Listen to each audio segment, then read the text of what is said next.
নদী মাসে আলাল কুফাই মৌজার উপর মসে করলে তা দুয়া তার আদায় হয়ে যায়। এটা বলতে বলি প্রত্যেকটা কথা মনে পড়ছে।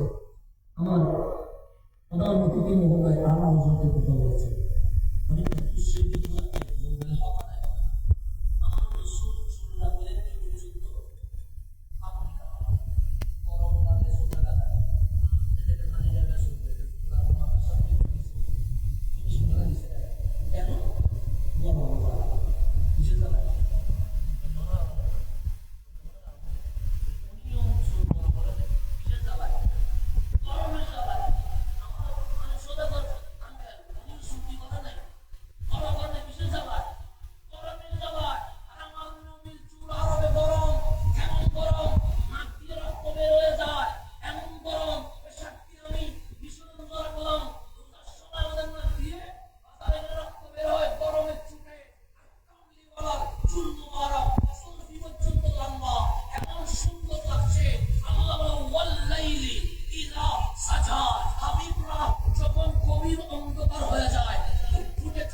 সুলফি মোবারকের কসম করতেছি।